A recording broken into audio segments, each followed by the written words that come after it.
My son invited me to dinner. He said he had something important to discuss, something that would change our family's future. I almost smiled at the idea. It had been years since he'd spoken with that much urgency. But an hour before I was supposed to leave, my lawyer sent me a message that changed everything. The phone buzzed once, just once. The kind of vibration that slices through still air like a warning bell. On the desk beside me, the faint light from the screen caught the reflection of the cufflinks I'd been polishing, silver knots, a gift from my late wife Eleanor. She had chosen them because she said they represented unity. Now, as I looked at them, they gleamed like tiny traps of light. The message on the screen was short. 3 words, all in capitals. "Call me immediately!" My lawyer, Michael Lang, was not the kind of man to use capital letters. He was calm, methodical, and in 20 years of friendship, he had never once sent a message without punctuation. I stared at those 3 words until my pulse began to throb in my neck. When I finally pressed call, the sound of his voice was not the one I knew. It was lower, hurried, trembling. "Tyler," he said, "whatever you do, do not go to that dinner tonight." "What are you talking about?" There was a rustle on the other end. Papers, perhaps. He hesitated, as if trying to decide how much truth I could handle. "It's your son, Daniel. There are documents, transfers. I can't explain everything over the phone, but if you show up there, you won't be leaving that house the same way you arrived." A coldness settled over my shoulders, like a shroud. The cufflinks suddenly looked foreign, mocking. "Michael," I whispered, "what the hell are you saying?" But the line had gone silent. Outside, the streetlights flickered on, one by one, as dusk bled across the neighborhood.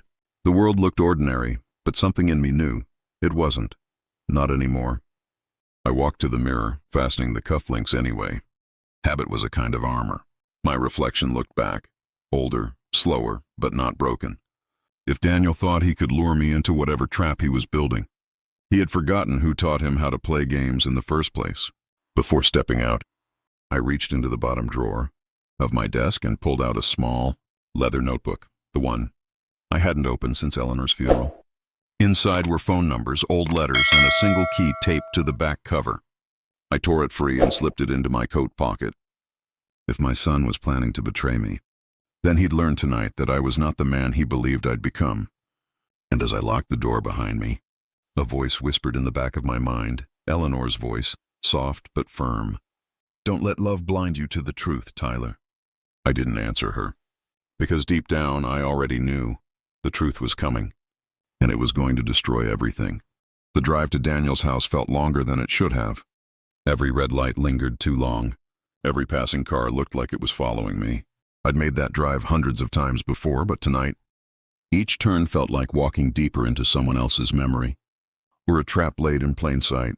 Daniel's house sat on a quiet cul-de-sac at the edge of town, big, new and sterile, the kind of place money buys when it's desperate to look respectable. The porch light was on, the curtains drawn. A single car sat in the driveway, mine. His own vehicle was nowhere to be seen. I stepped out and adjusted my coat. For a brief second, I thought about calling Michael again, but something told me he wouldn't answer. Not tonight. The air smelled of rain that hadn't fallen yet, electric, heavy. When Daniel opened the door, he looked surprised. "Dad, you came early." I smiled faintly.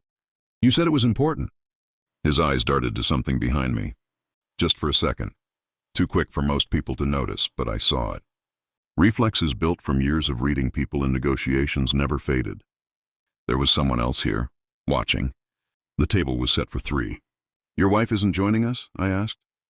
"She's visiting her sister," he said too quickly. "It's just us tonight." The house smelled faintly of whiskey and polish. Not food, nothing was cooking. He gestured toward the dining room, but I stopped in the hallway, glancing toward his study door, slightly open, light leaking through the crack. A printer hummed softly inside. "Something wrong?" he asked. His voice carried that practiced, casual tone. I forced a smile. "Just admiring your place." Inside the study, I could see the corner of a folder on the desk. A single name written in marker across it, Tyler Grant Estate. I turned back to him. "Daniel," I said quietly, "why does your printer sound so busy if we're just having dinner?" He froze. For a fraction of a second, his mask slipped. "I'm finalizing something for you," he said. "You'll see." "Something for me," I repeated, stepping closer. "Like a surprise?" He nodded, his hand sliding into his pocket, nervous. Dad, I've been meaning to talk about your company. Your shares, the trust. There it was. The knife still wrapped in polite words. You think I don't know what you're doing? I said softly. I built that company from scratch. You think I wouldn't notice money shifting hands? The air went still. He exhaled slowly, and his shoulders straightened. The performance was over. Then I guess this dinner is overdue, he said coldly. A sound echoed from the kitchen. Footsteps, deliberate, heavy. I turned my head just enough to see a shadow move behind the glass door. We weren't alone. Daniel smiled thinly. Dad, I told you, this is about the family's future. The figure stepped into view. A man in a dark suit, face unreadable, holding a single manila envelope. He placed it on the table in front of me and slid it forward. Inside, I could already see the edge of a signature line and my name printed in bold.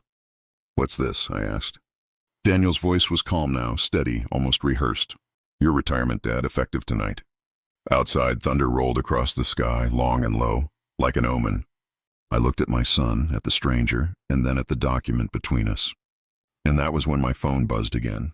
A message from Michael. Just one sentence this time. He knows you know. The light flickered. Daniel's smile didn't move. And in that moment I realized the real trap hadn't even sprung yet. Tyler is face to face with both the betrayal and the unknown man in the house. I sat down slowly, careful to keep my hands visible on the polished oak table. The envelope lay before me like a verdict waiting to be read. My pulse hammered in my ears, drowning out the faint hum of the overhead light. Daniel's eyes were fixed on mine, unwavering, almost triumphant. I slid the flap open, the crisp paper crackling like a warning. Inside were documents, financial statements, and legal forms, all meticulously prepared, all demanding my immediate signature. They weren't just about the company. They were about everything I had built. Every asset accumulated since Eleanor passed. Retirement accounts, property deeds, investments, all being quietly transferred into Daniel's control. Dad, it's time, he said softly, almost tenderly. You've done enough. Let me take over. I felt the first surge of anger, hot and sudden. Enough? I asked, voice steady but cold. I've built this for you, Daniel. You think you can just take it? He smiled, but it didn't reach his eyes. I don't think, Dad, I know. The suited man, and silent until now, cleared his throat. Mr. Grant, he said, voice even measured. Everything is prepared according to legal protocol. If Mr. Tyler Grant signs tonight, the transition is immediate. If not... His eyes flicked briefly to Daniel, and the unspoken threat hung in the air. I leaned back, my mind racing. This wasn't just a son negotiating his inheritance. This was something far darker, a coup disguised as filial duty. I glanced around the room, looking for any clue, any weakness in their plan. The envelope alone held power, but power could always be challenged. Tyler, Daniel said, leaning forward, his hands flat on the table. I've talked to the board. They're with me. They've been waiting for the right moment. And tonight is it. The words hit like ice water. Every board member I had trusted, every executive who had sworn loyalty, now aligned with my son. My chest tightened. I had never seen betrayal so deliberate, so surgical. Why? I asked, almost whispering. Why do this like this? All these years, all we've built. My voice trailed off. Because you held us back, Daniel said. You wanted control forever. And the world doesn't wait for anyone. I'm the future. I clenched my fists, feeling the edges of the oak table dig into my palms. The silence stretched, broken only by the faint ticking of the grandfather clock in the corner. Then the stranger spoke again, this time handing me another folder. This contains transactions that will legally bind you if signed, he said. There's no going back. I glanced at the documents, at my son, at the man who had come into our home like a shadow from another life, and then finally at the cufflinks in my coat pocket. Eleanor's gift. My reminder of unity and integrity. Some instinct deep inside me, a combination of survival, anger, and sheer disbelief, screamed that I could not let this happen. I made a decision. Slowly, deliberately, I slid the envelope back toward Daniel. I will not sign, I said. My voice was calm, but inside a storm raged. You want my company, my assets? You'll have to take them. You'll have to fight. Daniel's eyes narrowed. So be it, Dad. The stranger stepped aside, revealing a small tablet on the table. The screen illuminated, showing graphs, accounts, and numbers moving in real time. all of it monitoring my finances, my assets, my life. It wasn't just a threat. It was a map of every move I had ever made. At that moment, my phone buzzed again. Another message from Michael. Tyler, he's not working alone. They've planned this for months. Check your safe now. My heart jumped. I knew exactly what he meant. The hidden safe in my study, the one only I had access to. It contained documents, backups, and contingencies I had prepared in case of disaster. Slowly, I excused myself under the guise of going to the restroom, but instead I sprinted down the hall to the study, heart hammering, mind calculating every step. The door to the study creaked as I opened it. And there it was, the safe, silent, waiting. I grabbed the keys hidden in my cuff pocket and opened it. Inside were original contracts, company blueprints, and confidential files I had hidden away.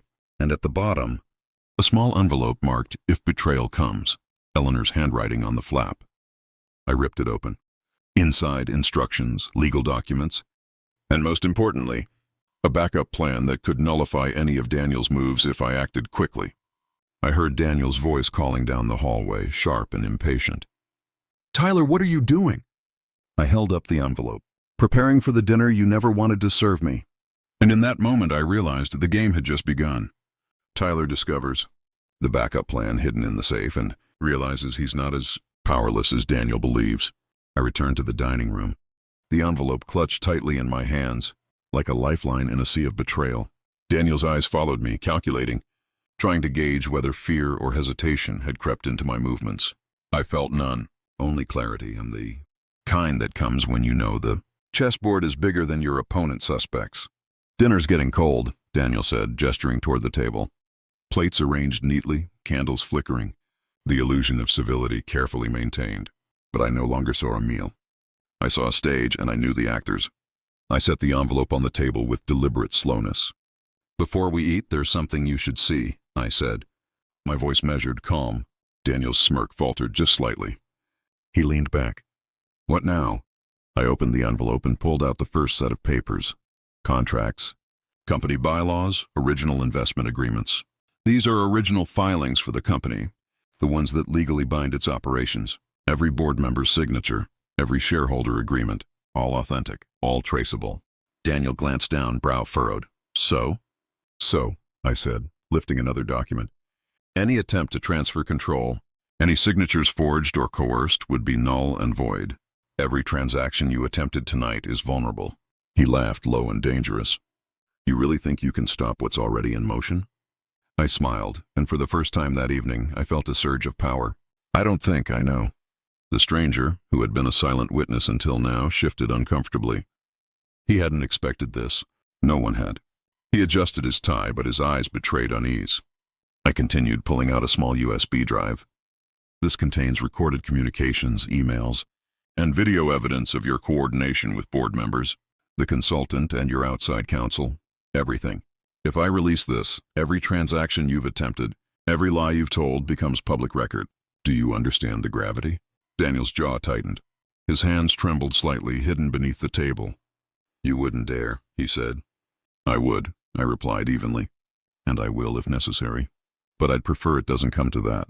There was silence, thick and heavy, like a storm pressing against the windows. I could hear my own heartbeat, steady and defiant, drowning out the nervous rustling of papers across the table. And then the final piece. I pulled out a letter from Eleanor, yellowed at the edges, written in her flowing script. This, I said, placing it before Daniel, is addressed to me, but intended for a moment like this. She anticipated betrayal, foresaw a situation where family and ambition collide, and she provided a safeguard, a clause that grants me unilateral control if undue pressure is applied. Daniel's eyes widened as he read it, disbelief clouding his features. How did you? I cut him off. Doesn't matter how. What matters is that you overplayed your hand. You underestimated your father, and you overestimated your allies. The stranger shifted again. Sir, perhaps we should... No, I interrupted, voice sharp. Tonight the truth unfolds, and everyone here will witness it. I reached for the wine bottle, uncorking it with deliberate calm. The red liquid glinted in the candlelight like a warning. I poured 2 glasses, one for me, one for Daniel. A toast, I said, holding mine high. To honesty, to consequences, and to the realization that some legacies cannot be stolen. Daniel hesitated, looking at the documents, the USB drive, the letter, the table, and finally at me. "You won't go public," he said, almost pleading. "I might not have to," I replied, my voice dropping lower, dangerous. "Because the legal system will. And the board, once they see the original filings and the documentation of your coercion, will act. The company is not yours to claim tonight, Daniel. Not by threat, not by lies." The tension was palpable. Every tick of the grandfather clock seemed louder. I could almost hear the board members in my imagination, shocked by the duplicity, ready to act. Daniel leaned back, trying to regain control. "You think you've won," he said. "But the dinner isn't over. There are more players in this game than you realize." I nodded slowly, a knowing smile touching my lips. "Then let's see them. Because I've prepared for more than you can imagine." At that moment, my phone buzzed. A message from Michael, my trusted confidant and longtime legal strategist.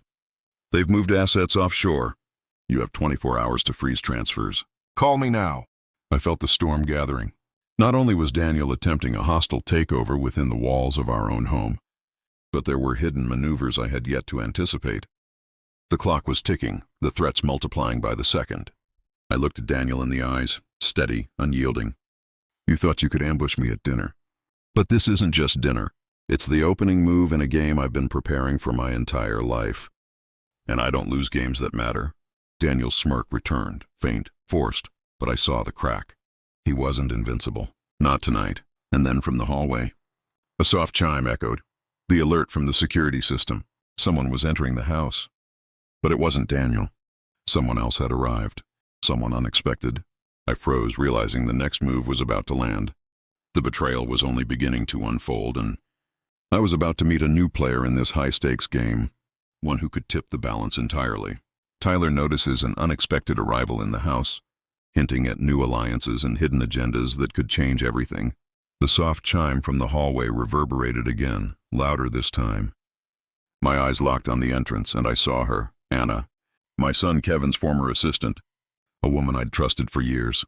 She stood there, hesitant, her eyes darting between Daniel and me, a subtle tremor in her hands. "Tyler," she said, voice barely above a whisper. I wasn't sure if I should come. "But you need to see this." Before I could respond, she slipped a small envelope from her coat pocket and placed it on the dining table. The weight of it seemed almost symbolic, as if it carried the balance of the entire evening.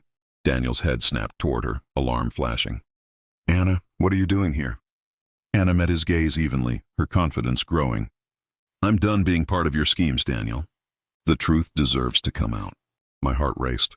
This was unexpected, but I had learned never to underestimate surprises. They were often the turning points.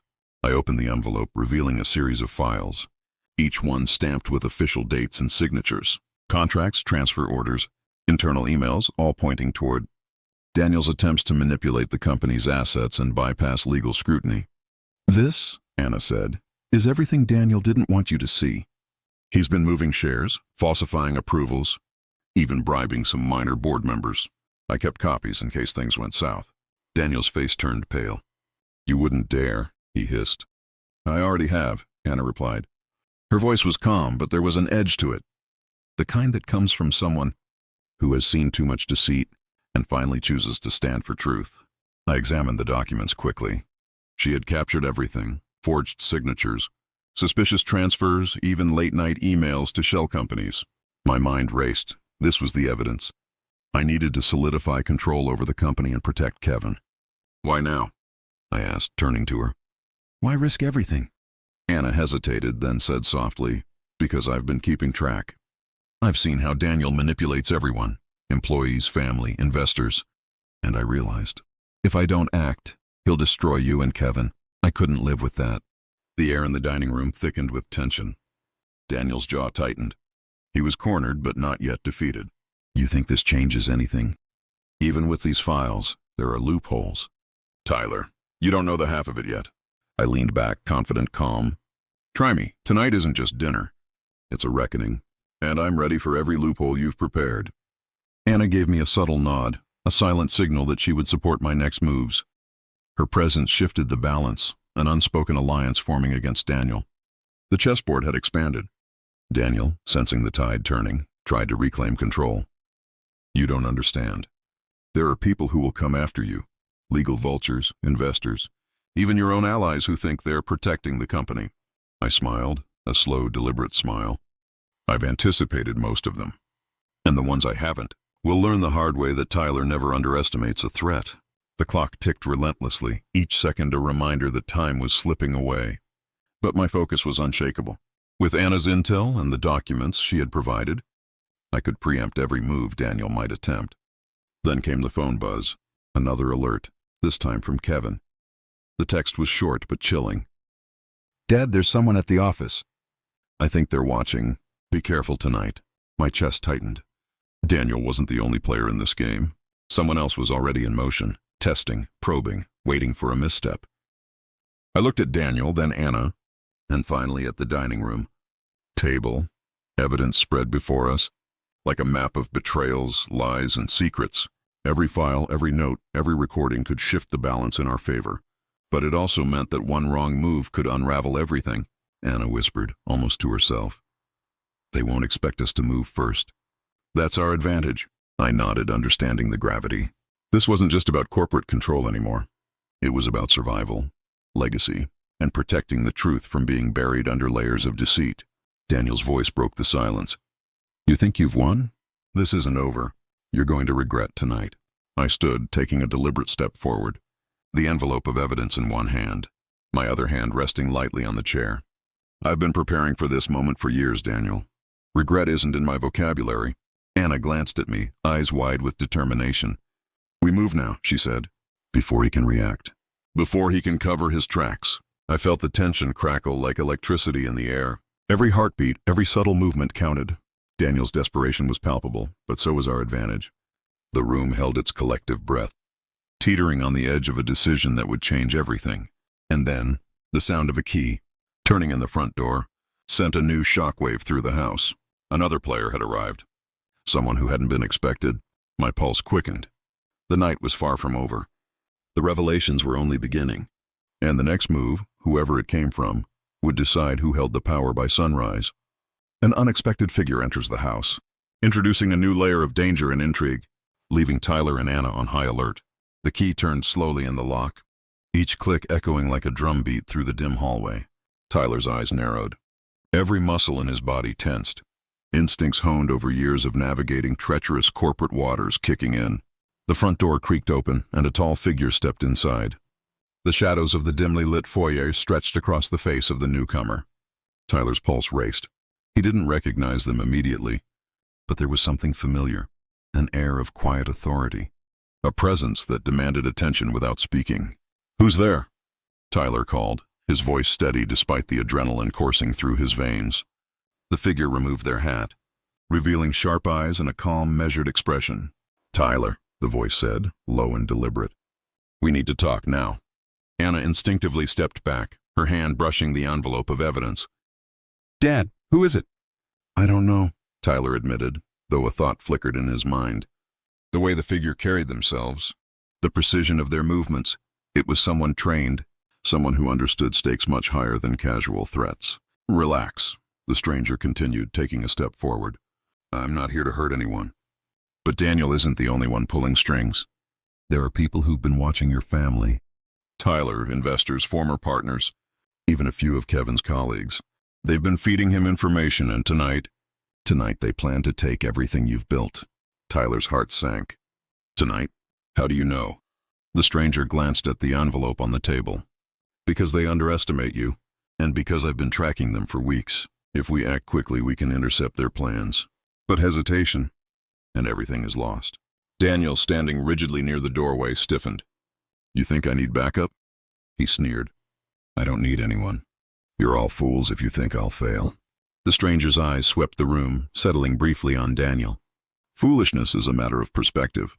You've been maneuvering blindly, but tonight Tyler and Anna finally see the full picture, and we act accordingly." Tyler exhaled slowly, feeling the weight of responsibility settle even heavier on his shoulders. He had Anna, the documents, and now this unexpected ally, someone who clearly had both insight and resources. It was a rare alignment of chance and preparation. Anna stepped closer. "Do we trust him?" she asked, voice tight but determined. Tyler's gaze never left the stranger. Right now we have to. It's him or Daniel taking everything tonight. We don't have time for doubts. The stranger moved toward the table, producing a tablet from a coat pocket. It was glowing, filled with live data, bank transfers, surveillance feeds, employee communications. Tyler scanned the streams of information. His mind raced, connecting dots that Daniel had tried so desperately to hide. Every move, every decision, every manipulation mapped in real time. They're already in position, the stranger said. Board members compromised, Kevin distracted. Your personal finances under surveillance. If we don't intervene in the next 30 minutes, Daniel walks away with full control and a significant portion of your personal assets. The evening is a trap, a perfect ambush designed to leave you powerless. Tyler's jaw tightened. He felt a surge of determination unlike anything he'd experienced. He glanced at Anna, who was absorbing every detail, nodding subtly. She trusted him implicitly, and tonight they were both the last line of defense. Daniel's laughter cut the tension, sharp and taunting. Do you really think a stranger can undo what I've spent months preparing? You're amateurs. The game's over before it even started. Tyler stepped forward, a slow, deliberate movement. Game's far from over. We've been watching too, Daniel. We know your every step. And tonight, the truth comes to light. Not just for me, but for Kevin. For the company. For everyone you thought you could manipulate. The stranger tapped a few commands into the tablet. Security cameras across the building shifted angles, capturing every room, every hallway. Tyler realized then that this ally wasn't just informed. They had control. Every secret, every vulnerability Daniel had counted on was now exposed to a strategic observer.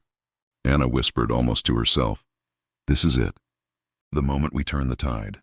And then, just as Tyler felt a flicker of hope, a sudden alert flashed on the tablet. One of Daniel's accomplices had breached a restricted server, attempting to transfer critical data. A countdown began. 30 seconds. Tyler's blood ran cold. The room froze, tension palpable.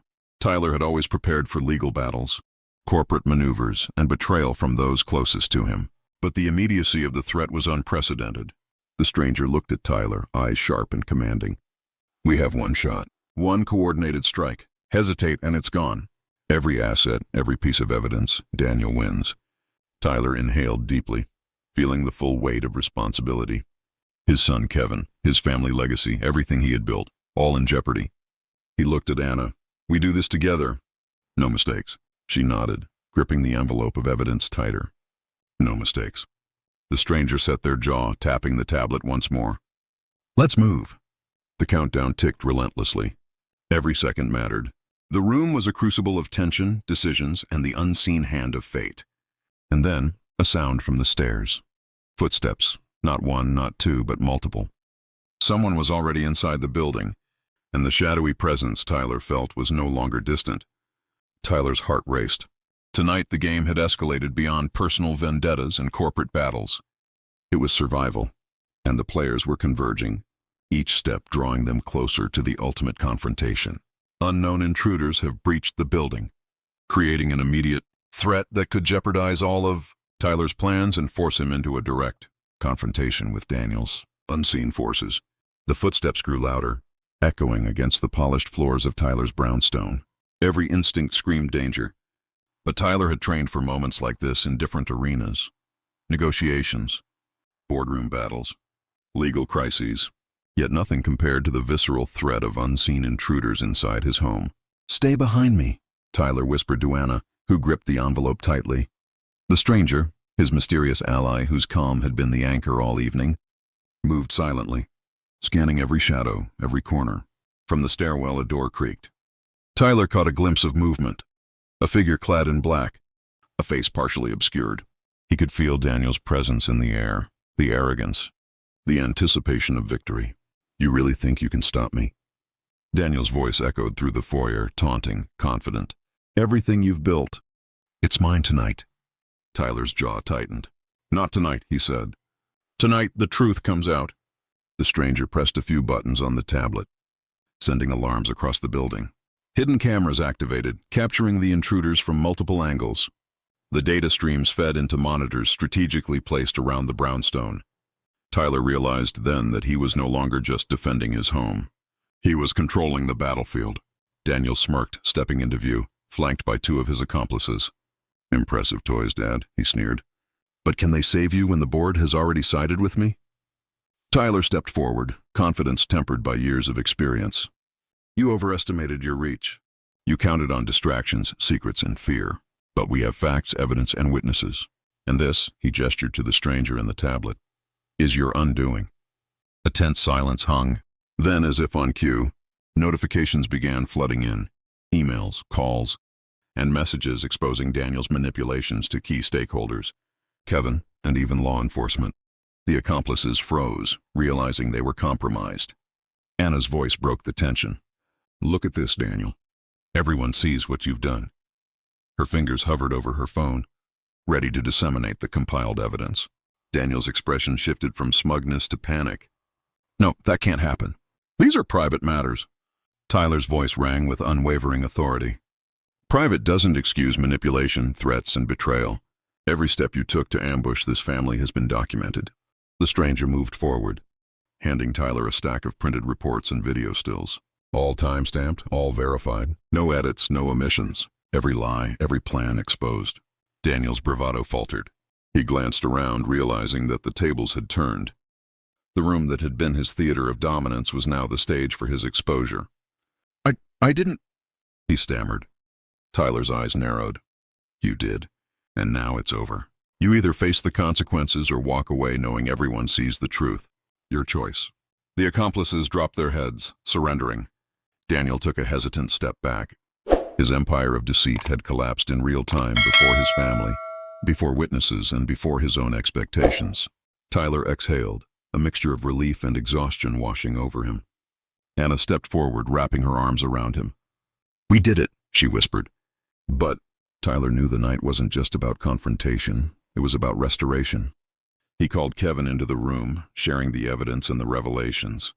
Tears welled in Kevin's eyes as he realized how close his family had come to being shattered. "You protected us," Kevin said, voice trembling. "You saved everything." Tyler placed a hand on his son's shoulder. "No one outside this house defines our family. Not Daniel, not anyone else. We control our destiny." The authorities arrived shortly after.